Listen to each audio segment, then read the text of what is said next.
ሳይኮሎጂ ላይ ስለ ህልም ሰፋ ያለ ቦታ ሰጥተው ያጠኑ ሰዎች አሉ። ከነዛ ውስጥ በጣም የሚታወቀው ሲግመንድ ፍሮይድ ነው። ህልምን የሚያምን ሰው የዲያብሎስ መጫወቻ ነው ይላል በመንፈሳዊ አይን። ህልምን የሚያምን ሰው የዲያብሎስ መጫወቻ ነው። ኤ ቶይ ፎር ኤ ዴቪል ነው የሚለው። እንግዲህ እንዳሻንጉሊት አይተው አዲስ ሃይማኖት የፈጠሩ ሰዎች አሉ። የገዛ ህልማቸው አሳስቷቸው ማለት ሰይጣን ውስጣቸው ያለውን ፍላጎት መነሻ አድርጎ ድንግል ማርያም ታይታይ እንዲህ ብላኝ፣ ገብርኤል ታይቶ እንዲህ ብሎኝ። ህልም ከሶስት መንገድ ነው፣ ከሶስት ነገር ነው የሚታየው። አንደኛው ከእግዚአብሔር በቀጥታ እግዚአብሔር የሚያሳየው ህልም አለ። ሁለተኛው ከስራ ብዛት ይታያል ይላል መጽሐፈ መክብብ ላይ። ህልም ከስራ ብዛት ይታያል። ሰው ከዋለበት ውሎ ካደገበት አስተዳደግ ምናልባት እዚህ ላይ ነው እነ ፍሮይድ በሆነ መልኩ ሊገቡ ጥርት ብሎ ነው የሚታይ። ይሄ የሆነ መስክ ላይ የሆንኩ ይመስለኛል፣ እየመጣሁም ይመስለኛል፣ እየሄድኩም ይመስለኛል የሚል ቬግ የሆነ ህልም የለም። እግዚአብሔር ካሳየ ጥርት አድርጎ ከነ ሴንቲሜትሩ ከነ ሜትሩ፣ ለምሳሌ ትልቅ ሐውልት አየው፣ ከላይ የወርቅ ነው፣ ቀጥሎ የብረት ነው፣ ቀጥሎ የሸክላ ነው፣ ቀጥሎ የእንጨት ነው፣ ሴንቲሜትሩ እንደዚህ ነው፣ ቁመቱ እንዲህ ነው፣ ወርዱ እንዲህ ነው የሚል በጣም አኪውሬት የሆነ ህልም ነው ያዩት። እግዚአብሔር ሲያሳይ ብዥ ብዥ ያለ ህልም አባይም ይመስለኛል፣ እማይም ትመስለኛል፣ ሲሄድም ይመስለኛል፣ ስመጣም ይመስለኛል አይነት ህልም። ውጪ እንደ ዮጋ አይነት ፕራክቲሶች፣ ዮጋ ስትሪክትሊ ሌላ አምልኮ ነው። እንደውም እሱ ላይ በተጨምር ደስ ይለኛል። አሁን ብዙ ሰዎች ይከራከራሉ። እኔ ከአምልኮውን ሳልሳተፍ ሰውነቴን ባፍታታ ምን ችግር አለው? ይሄ ምን ችግር አለው የሚያመጣው ጣጣ መሀል ማለት ነው። ይሄ ምንድነው? ስጋውን ሳልበላ መንፈስ እየጠራን እንዳላናቅ ምንም ችግር ከሌለው እዛ ጋር የሚደረጉት ሪቹዋሎች ለምን ያስፈልጋሉ? ለስፖርት ከሆነ ሰው በራሱ መንገድ ማድረግ የሚችላቸው ብዙ ነገሮች አሉ። አንደኛ የሚደረጉት ሳይኖች በሙሉ የምንቀመጥበት መንገድ፣ ጸጥ ምንልበት፣ የምንበረከክበት ምናምን እያንዳንዱ ነገር ፖዞቹ በሙሉ የሆነን ነገር ኢሚቴት እያደረግን ነው። ከፍ ሲል የሆኑ አራዊትን የሆኑ እንስሳትን አይነት ሙቭ፣ ሜዲቴሽን፣ ጸጥታ፣ አርምሞ፣ እነዚህ ነገሮች ከክርስትና የተወሰዱ እጅግ በጣም ፕሮፋውንድ የሆነ ካልቸር ያለበት ቤተክርስቲያን ውስጥ ነው ያለው። አንደኛ ጾም ኢንተርሚተንት ፋስቲንግ ተብሎ ስሙ ተቀይሮ በኤክስፖርት ስታንዳርድ ሄዶ መጥቶ ካልሆነ በስተቀር ጾም ነበረኛ ጋር በሆነ ያህል ሰዓት መብላት፣ አንድ ጊዜ መብላት ምናምን የሚለው ማለት ነው። እኛ ጋር የኖረ ነው። ጾም ዘወትር ይባላል። እኛ ነጭ ነክቶት ሲመጣ የሆነ ነገር አዲስ ነገር ይሄ ቆዳ ከዚህ ሄዶ ሌዘር ተብሎ እንደሚመጣው አይነት ማለት ነው። ሳይኮሎጂ ላይ ስለ ህልም ሰፋ ያለ ቦታ ሰጥተው ያጠኑ ሰዎች አሉ። ከነዛ ውስጥ በጣም የሚታወቀው ሲግመንድ ፍሮይድ ነው። ህልም የሌሎች ነገሮች ኢንተርፕሪቴሽኖች ናቸው ወይም ትርጓሜዎች ናቸው ብሎ ያምናል። እሱን ለብቻው ወደ ጎን እናስቀምጠውና በእኛ ማህበረሰብ ውስጥም ህልም በጣም ከፍተኛ ቦታ ከሚሰጣቸው ነገሮች እንደሆነ አውቃለሁኝ። ሰዎች ህልም ሲያዩ በነጋታው ለማስፈታት ይሞክራሉ። እንደዚህ አይቼ እንደዚህ ሆኖ ምን ልሆን ነው ወይ ምን ማለት ነው የሚለውን ነገር ለማወቅ በጣም ይጥራሉና ከመንፈሳዊነት አንጻር ልታየው ትችላለህ። አይዶ ነው ምንድነው ስለ ህልም ያለው አረዳድ? ህልሞች ሁላ ትክክል ናቸው ወይ? ስለኛ ህይወትስ የሆነ ነገር ፕሪዲክት ማድረግ ይችላሉ ወይ? እንደዚሁም ደግሞ ከራእይና ከቅዠት ጋራ ህልም ይመሳሰላል ወይስ ይለያያል? ምን ትለኛለህ እዚህ ላይ? ህልምና ራእይ እንግዲህ ራእይ ነቅተሽ የምታየው ማለት ሰው ሳይተኛ ነቅቶ ሰማይ ተከፍቶ የሆነ ነገር ከታየው ወይም መልአክ ተገልጾ ከታየው ምንም አይነት ሪቪሌሽን ከኖረ እሱ ራእይ ይባላል። ሳይተኛ ማለት ነው። ሳይተኛ በክሊር ማይንድ አይገናኝም እያልከኝ ከህልም ጋር። ህልም ግን ተኝተን የምናየው ነው። በእውነት በጣም ህልምን በጣም ለሚያምኑ ሰዎች ብዙም ደስ የማይል ነገር ነው ልል የምችለው። አሁን የቤተክርስቲያናችን የመጀመሪያ የአራተኛው መቶ ክፍለ ዘመን ሞናስቲሲዝምን ወይም ምንኩስናን የጀመረው ቅዱስ እንጦንስ የተናገረው አንድ ቃል አለ። ህልምን የሚያምን ሰው የዲያብሎስ መጫወቻ ነው ይላል በመንፈሳዊ አይን። ህልምን የሚያምን ሰው የዲያብሎስ መጫወቻ ነው። ኤ ቶይ ፎር ኤ ዴቪል ነው የሚለው። እንግዲህ እንዳሻንጉሊት ነው። ምን ማለት ነው? መጀመሪያ ህልም ከሶስት መንገድ ነው፣ ከሶስት ነገር ነው የሚታየው። አንደኛው ከእግዚአብሔር በቀጥታ እግዚአብሔር የሚያሳየው ህልም አለ። ሁለተኛው ከስራ ብዛት ይታያል ይላል መጽሐፈ መክብብ ላይ። ህልም ከስራ ብዛት ይታያል። ሰው ከዋለበት ውሎ ካደገበት አስተዳደግ ምናልባት እዚህ ላይ ነው እነ ፍሮይድ በሆነ መልኩ ሊገቡ የሚችሉት ያው እነሱ ትንሽ ወደ አንድ ጉዳይ ላይ ብቻ አተኮሩበት እንጂ ማለት ነው። እና ከስራ ብዛት ይታያል ይላል ከሐሞት የሚለው የኛ መጽሐፍ ማለት ነው። ሶስተኛው ከሰይጣን ሊታይ ይችላል። ሰይጣን የእኛን ቶት አክሰስ ማድረግ አይችልም። ነገር ግን ቶት ፓተርናችንን ቀጥሎ የምናስበውን የምንውልበትን ነገር ላይ አስተዋጽኦ ማድረግ ስለሚችል ያንን ስናይ ኢንዳይሬክትሊ ህልሙ ላይ ሰይጣን አስተዋጽኦ ሊያደርግ ነው ማለት ነው። ስለዚህ ከነዚህ ከሶስቱ አንዱ ነው። ህልም እንግዲህ ትክክል ሊሆን የሚችልበት እድል 1/3 ነው ማለት ነው። በሃይማኖት ትምህርት ከእግዚአብሔር የሚታይበት ከስራ ብዛት ከውሎ ከኤክስፒሪየንስ ሊታይ ይችላል፣ ከሰይጣን ሊታይ ይችላል። ስለዚህ ህልም ላይ በጣም ዲፔንድ የሚያደርግ ሰው 1/3 ቻንስ ባለው ነገር ላይ ነው በጣም ዲፔንድ የሚያደርግ። አሁን ይህን ስል ምናልባት ብዙ ሰዎች እኔ ህልም አላይም ካየው ግን ጠብ አይልም ይላሉ። ሰው ህልም ጠብ አይልም። ሁሉም ሰው ለራሱ ጠብ አይልም። አላይም እኮ እኔ በቃ በስንት አንዴ ነው የማየው ካየው ጠብ አይልም ይላል የሁሉም ሰው። እግዚአብሔር ህልም ያሳያል። አዎ ያሳያል። እግዚአብሔር በአንድም በሌላም ይናገራል፣ ሰው ግን አያስተውለውም። አፍላ እንቅልፍ በሰው ላይ ወድቆ ሳለ ይላል። ሰው ተኝቶ እያለ እግዚአብሔር በህልም ሊናገረው ይችላል። ግን እግዚአብሔር በህልም የሚናገረው የግድ በህልም ብቻ መነገር ያለበት ነገር ሲሆን አንድ ምናልባትም ለአንድ ሰው እግዚአብሔር በህልሙ የሚናገረው አንዴ ብቻ ሊሆን ይችላል በህይወት ዘመን። በነገራችን ህልም ብቻ አይደለም ትንቢትም። ለምሳሌ ነቢያት በህይወት ዘመናቸው አንዴ ተናግረው ትንቢት ሊሞቱሉ ይችላሉ እንጂ ኮንቲኒየስ የሆነ ነገር ሁሉ ነገር ላይ ትንቢት ሲናገሩ አይሆኑ። ወደ ህልምም ስንመጣ በህልም ብቻ መነገር ያለበት። ለምሳሌ ፈርዖንን አስተኝቶ በህልሙ ነገረው። ፈርዖንን ተገልጾ ሊያናግረው አይችልም። አንደኛ ነፃ ፈቃዱን መንካት ነው። አያምንም ፈርዖን በእግዚአብሔር። ስለዚህ በሆነ መንገድ አሳየው። እንደዚህ በህልም ብቻ መነገር ያለባቸው። በራእይ የሚናገረው ደግሞ በራእይ መነገር ያለበት። ለምሳሌ ድንግል ማርያም ጌታ እንደምትወልድ ቅዱስ ገብርኤል መጥቶ ትጸንሻለሽ ትወልጃለሽ ብሎ ነገራት። በራእይ በመገለጥ ማለት ነው። በህልሟ ቢነግራት ኖሮ እንዴ የዛሬው ህልም ደግሞ ጭራሽ አምላክን ትወልጃለሽ እንዴት አይነት ነገር ነው ልትል ትችላለች። ከጉዳዩ ክብደት አንጻር የግድ በመገለጥ መታየት ነበረበት።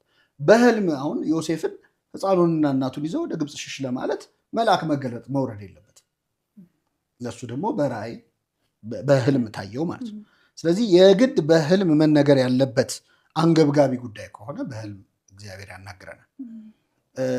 ሌላኛው ህልም ከታየ እንደ መጽሐፍ ቅዱሱ ህልም ከታየ ጥርት ብሎ ነው የሚታይ። ይሄ የሆነ መስክ ላይ የሆንኩ ይመስለኛል፣ እየመጣሁም ይመስለኛል፣ እየሄድኩም ይመስለኛል የሚል ቬግ የሆነ ህልም የለም።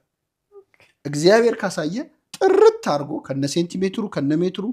ለምሳሌ ትልቅ ሐውልት አየው፣ ከላይ የወርቅ ነው፣ ቀጥሎ የብረት ነው፣ ቀጥሎ የሸክላ ነው፣ ቀጥሎ የእንጨት ነው፣ ሴንቲሜትሩ እንደዚህ ነው፣ ቁመቱ እንዲህ ነው፣ ወርዱ እንዲህ ነው የሚል በጣም አኪውሬት የሆነ ህልም ነው ያዩት። እግዚአብሔር ሲያሳይ ብዥ ብዥ ያለ ህልም አባይም ይመስለኛል፣ እማየም ትመስለኛለች፣ ሲሄድም ይመስለኛል፣ ስመጣም ይመስለኛል አይነት ህልም የለም። ሌላው ከታየ ትክክለኛ ሆኖ ጥርት ብሎ ነው የሚታየው። አንድ ሁለት ያሳያል ያንኑ ሀሳብ ያለው ህልም። መጽሐፍ ቅዱስ ላይ ህልም ያዩ ሰዎች ሲደግሙት እናያለን ያንኑ ህልም። ኤግዛክት እሱን ባይሆንም ሀሳቡ ለምሳሌ ፈርዖን 7 የረሃብ ዓመታት እንደሚመጡ የሚያሳይ 2 ህልሞች አየ። ሌሎቹም እንደዚህ ደግሞም ተኛ አለመ ይላል። እንደዛ ነው። ከዛ ውጭ ሁሌ የሚያይ ግን ከሆነ አንድ ሰው በኤፒሶድ የሚታይ ህልም እሱ ፊልም ነው እንጂ ህልም አይደለም ማለት። ስለዚህ በአጠቃላይ ግን ዲስከሬጂንግ ነው የቤተክርስቲያናችን መጽሐፍት ህልም ላይ የሚሰጡን ነገር ጥንቃቄ እንድናደርግ። በጣም የሚያውከን የሚደጋገም ህልም ሲሆን ወደ ንስሐ አባቶቻችን እንድንሄድና እንድናማክር፣ ከዛ ከእግዚአብሔር ከሆነ ከእግዚአብሔር ነው ይሉናል። ሁኔታውን አይተው ደግሞ የእኛን ሀሳብ ሪፍሌክሽን አይደለ ህልሙ አንዱ። ስለዚህ ምን አይነት ሁኔታ ላይ ነው ያለው፣ ምንድን ነው እየተሰማ ያለው፣ ምን ጭንቀት አለብሽ ወይ እንደዚህ ያለብህ ወይ ብለው ያለውን ሲቹዌሽን ምልክት ስለሆነ ያለንበትን ሲቹዌሽን ኦብዘርቭ አድርገው ካለንበት ችግር ሊያወጡ ይችላሉ። እና በአጠቃላይ ግን ህልም በዚህ መልኩ ነው የሚታይ። ቅድም ማይንዳችንን ወይም ሀሳባችንን አክሰስ ማድረግ አይችልም ብለሃል አይደለ? ዴቪል ግን ደግሞ ፓተርናችንን ያጠናል ያልከው ነገር አለ። ብዙ ክላይንቶች ለምሳሌ ከአንዛይቲ ጋር ተያይዞ የሄልዝ አንዛይቲ ያላቸው አሉ። ለምሳሌ እግሬ የሚሰራ አይመስለኝም፣ ሊያመኝ ነው መሰለኝ፣ ወገቤ መንቀሳቀስ አይችልም፣ እንደዚህ ብቻ የተወሰነ ፓርቴን ይዞታል፣ በቃ ወይ ደግሞ ልሞት ነው መሰለኝ፣ ከባድ ህመም ሊይዘኝ ነው፣ እጄ የተንቀሳቀስ አይደለም፣ በቃ ካንሰር ሊይዘኝ ነው ምናምን የሚሉ ብቻ ብዙ ክላይንቶች አሉ ከሄልዝ አንዛይቲ ጋር ተያይዞ እና በህልማቸው ደግሞ የሆነ ነገር ሲሆኑ ያያሉ። እና ፓተርናችንን ያጠናል ስትል ትዝ አለኝ እሱ ነገር። ጭንቅላታችን ውስጥ አይገባም ኦብቪየስሊ አይደል፣ እግዚአብሔርም ስለማይፈቅድለት። ፓተርናችንን ግን በምን መልኩ ነው የሚያጠናብን? አሁን ለምሳሌ ይሄ በጣም ጥሩ ነገር ነው ያነሳሽው። ለምሳሌ አንዳንድ ሰው ይሄ ቀን አይሆነኝም ይላል፣ እንደዚህ ቀን እንትን ቀን የሆነ ነገር ይደርስብኛል ይላል። ሰይጣን የሚገርምሽ አውቆ ለምሳሌ በጨረቃ የሚጥላቸው ሰዎች ነበሩ። ጨረቃ ስትወጣ ይጥላል። አላማው ምንድነው? ልክ ጨረቃ ብቅ ስትል ይጥላቸዋል። ከዛ ለሆኑ ያህል ዓመታት ይገርምሻል በጣም ብዙ ሰዎች ጨረቃን አምላክ ነች ብሎ ማምለክ ጀምረው፣ ማለት ታይሚንጉን ተከትሎ ጨረቃ ተከትሎ ነው የሚጥላቸው።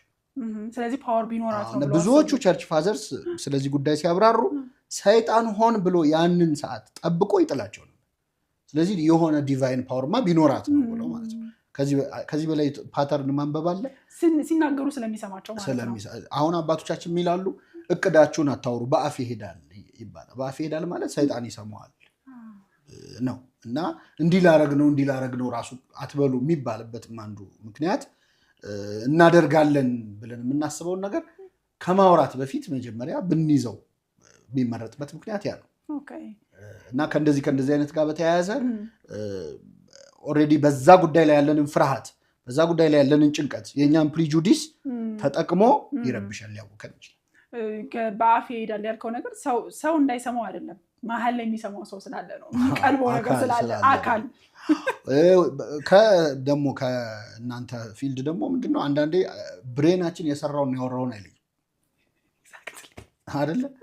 እና የሆነ ነገር ሳልሰራው በጣም ካወራሁት የሰራው ሞቲቬሽናል ስፒከሮች እኮ የማይሰራው ሰዎች ሄደው በየቀኑ ማዳመጥ ያለባቸው ጭንቅላታቸው የሰራው ስለሚመስለው ነው። አንድም ሳቲስፋክሽኑ ይመጣል። ሳትሰራ እኮ ነው ዩቲዩብ ላይ ይታይሻል።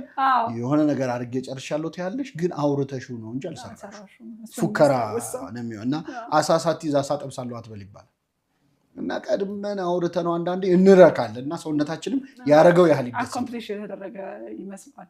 በጣም ልክ ነህ። ስለ ህልም 1/3 ነው ከእግዚአብሔር ሊሆን የሚችለው፣ አንድ ነው ፕሮባቢሊቲው። ሌላው ግን ከክፉ መንፈስም ሊሆን ይችላል፣ ከየቀን ውሏችንም ነው ብለሃል።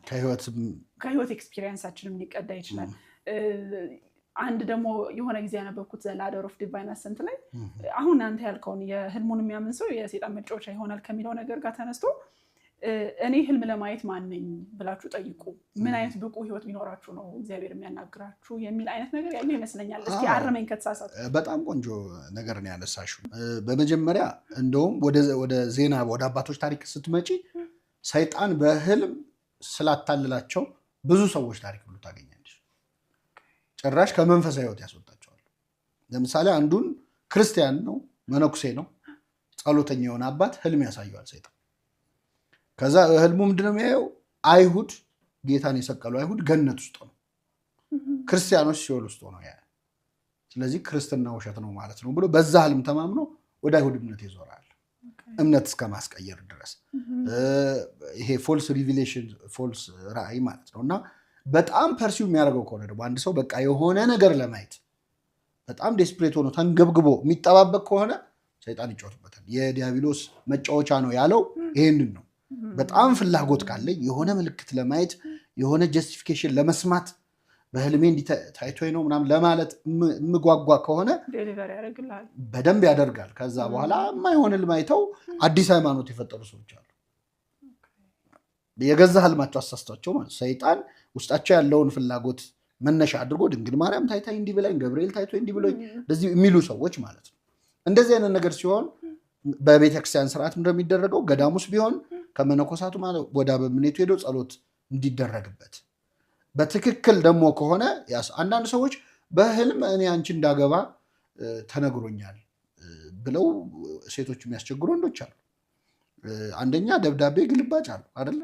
ለሱ ከታየ ህልሙ ለሷ ለምን አልደረሳትም መኖር አለበት እና ጥርት ዮሴፍ እንኳን በማይመለከተው ይዛሃት ሽሽ ለማለት ታየው አይደል ህልም። ወይ ሚስቴን ልጥራት ብሏል እኮ የሶምሶን አባት ማኑሄ ሚስት ትጸንሳለች ምናምን ሲለው ከሚስቱ ጋር ሆኖ ድጋሚ እንዲመጣ ጸለየ የሚመለከተው አካል ይህን ጉዳይ እና እንደዚህ ብለው ከልት የፈጠሩ አሉ። የሆነ ህልም አየን እንደዚህ ምናምን ብለው እና በጣም ጥንቃቄ የሚፈልግ ነገር።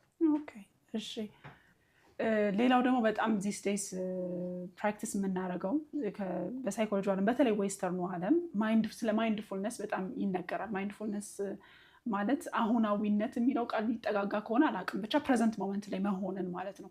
ማይንድፉልነስ ሲባል በዋነኝነት የሚመጣው ያው በሰባዎቹ እንደዚህ አካባቢ ወደ ህንድ በጣም ይሄዱ ነበረ ዌስተርኖቹ እና ዮጋ፣ ሜዲቴሽንን የመሳሰሉትን ነገሮች አሁን ወደ ራሳቸው ካልቸር ቀላቅለውታል። ኢትዮጵያዊ ማይንድፉልነስስ የለም ወይ? ምክንያቱም ስለ ዮጋ ሲወራ የራሱ የሆነ ሌላ ስፒሪቹዋል ኤሌመንት ስላለው በቀላሉ ፕራክቲስ የሚደረግ ነገር አይደለም ወይ? የሆነ ነገር ሳያጣርስ ፕራክቲስ ሊደረግ አይችልም። ኮር የሆነ ቫልዩ ሼክ ያደርጋል። ኢትዮጵያዊ የሆነ ማይንድፉል ፕራክቲስ ማግኘት ይቻል ይሆን? አለ እንጂ ምን መፈለግ ራሱ እኮ ያስፈልገውም። አንደኛ አሁናዊነት ወይም አሁን ላይ መሆን ነው አይደለ? ዋነኛ ሚሽኑ የምንጸልየው ጸሎት ከአባታችን ይጀምራል። ማይንድፉልነስ ወይም ደግሞ አሁን ላይ ማተኮር። አባታችን ወይ በሰማያት የምትኖር ብዬ የዕለት እንጀራችንን ዛሬ ስጠን ነው የምለው። ስለ ነገ ስለምበላው አይደለም የምጸልየው፣ ስለ ዛሬ ነው። ይትበሉ ለጌሰም፣ ስለ ነገ አትበሉ ነገ ለራሱ ያስባልና ይላል መጽሐፉ። ስለ ነገ አትጨነቁ፣ ነገ ለራሱ ያስባል፣ እንደውም የነገ ክፋቱ ይበቃዋል ይላል። የቀኑ ክፋቱ ይበቃዋልና ስለ ነገ አታስቡ ይላል። ስለዚህ በተደጋጋሚ መጽሐፍ ቅዱስ አሁን ላይ እንድናተኩር በትናንትናና በነገ ምክንያት አሁናችንን ሉዝ እንዳናደርግ የሚያስተምሩ ብዙ መጽሐፍ ቅዱሳዊ ሀሳቦች አሉ። ከዛ ውጭ እንደ ዮጋ አይነት ፕራክቲሶች ዮጋ ስትሪክትሊ ሌላ አምልኮ ነው። እስቲ እንደውም እሱ ላይ በተጨምር ደስ ይለኛል። አሁን ብዙ ሰዎች ይከራከራሉ። እኔ ከአምልኮውን ሳልሳተፍ ሰውነቴን ባፍታታ ምን ችግር አለው? ይሄ ምን ችግር አለው የሚያመጣው ጣጣ መሀል ማለት ነው። ይሄ ምንድነው? ስጋውን ሳልበላ መረቁን ብጠጣ ምንም ችግር የለውም አይነት ነገር ነው። አንደኛ ምን አይነት መንፈስ እየጠራን እንዳላናቅ ምንም ችግር ከሌለው እዛ ጋር የሚደረጉት ሪቹዋሎች ለምን ያስፈልጋሉ? ለስፖርት ከሆነ ሰው በራሱ መንገድ ማድረግ የሚችላቸው ብዙ ነገሮች አሉ። አንደኛ የሚደረጉት ሳይኖች በሙሉ የምንቀመጥበት መንገድ፣ ጸጥ ምንልበት፣ የምንበረከክበት ምናምን እያንዳንዱ ነገር ፖዞቹ በሙሉ የሆነን ነገር ኢሚቴት እያደረግን ነው። ከፍ ሲል የሆኑ አራዊትን የሆኑ እንስሳትን አይነት ሙቮች የሆኑ አይነት ፖዚሽኖችን ኢሚቴት የማድረግ ስራ ነው። ስለዚህ ሳያውቀው ሰውየው አውቆትም ይሁን ሳያውቀው የሆነ አይነት ከልት ውስጥ የሆነ አይነት ሪቹዋል ውስጥ እየገባ ነው። በስፒሪቹዋል አይን ማየት ደረጃ ላይ ቢደርስ ምን አይነት መንፈስ እየጠራ እንዳለ ከምን ጋር ኮኔክት እያደረገ እንዳለ አይታወቅም። ማለት ይሄ እኔ አላምንበትም እኮ ግን ሰግዳለሁ እንደማለት ነው። አሁን አንድ ክርስቲያን ያልሆነ ሰው ማያምን ሰው ምን ችግር አለው ብጾም፣ ብጸልይ፣ ባስቀድስ፣ ብሰግድ፣ ጠበል ብጠመቅ ግን አላምንበትም እንደማለት ነው። የዚህ ሪቨርሱ ማለት ነው። ስለዚህ ምን አይነት መናፍስት እንደምንጠራ ምን አይነት ክፉ ነገር በሰውነታችን ላይ እንደምናመጣ አናውቀው። በነፍሳችን ላይ ምን አይነት ነገር እንደምናመጣ አናውቀው። በዛ አይነት መንፈሳዊነት ደረጃ ላይ ብንሆን ኖሮ ይታየን ነበር። ግን ስለማይታየን በቃ ያ ሃይማኖት ነው። ስትሪክትሊ ይህንን መወሰን ያስፈልጋል። የምታመልኩትን ዛሬ ምረጡ ነው ያለው። ስለዚህ መምረጥ ያስፈልጋል። እስከ መቼ በሁለት ሀሳብ ታነክሳላችሁ ነው የሚለው እና ከዛ ውጪ ሜዲቴሽን፣ ጸጥታ፣ አርምሞ እነዚህ ነገሮች